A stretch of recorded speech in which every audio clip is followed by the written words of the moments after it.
So today we're going to be doing some block printing. Now, block printing is a technique that uses carved materials to transfer ink onto fabric or paper. Now, the different materials you can carve into are things like rubber, which goes under hardwood flooring. This one's called lino. You can use wood or metal, and you can carve into that, or you can use polystyrene, which is what we're going to be using today. Now, the reason we're using polystyrene is because it's really malleable, so it's really easy to carve into. So all we need is a pencil. And it's a really nice introduction into block printing. It's a really nice way for us to practice this technique. Now, what you're going to do is you're going to carve into this by using images of Angie Lewin's work.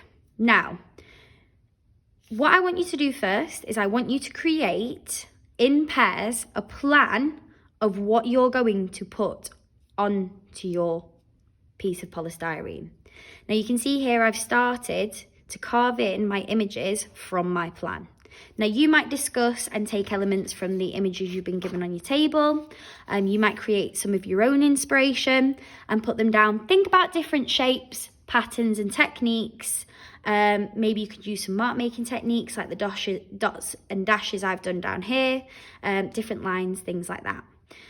Now, you can see I've started the sun in the corner, one of the trees, some of the dashes below, and some of these hanging wilting flowers.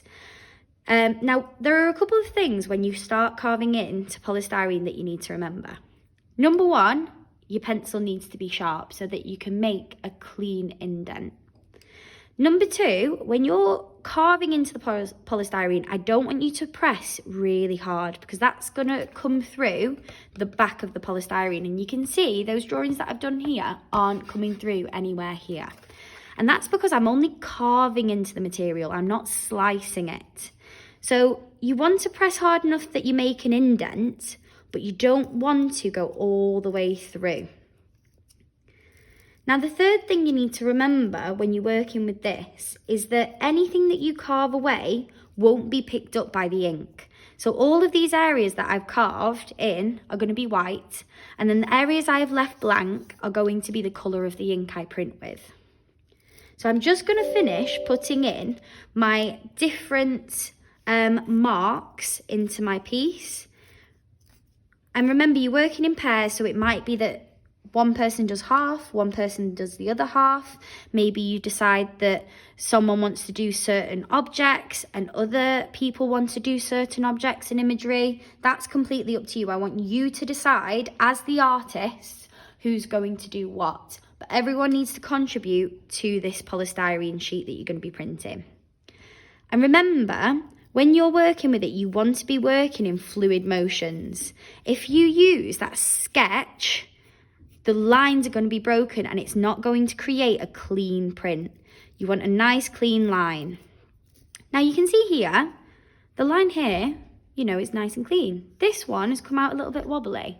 That's okay.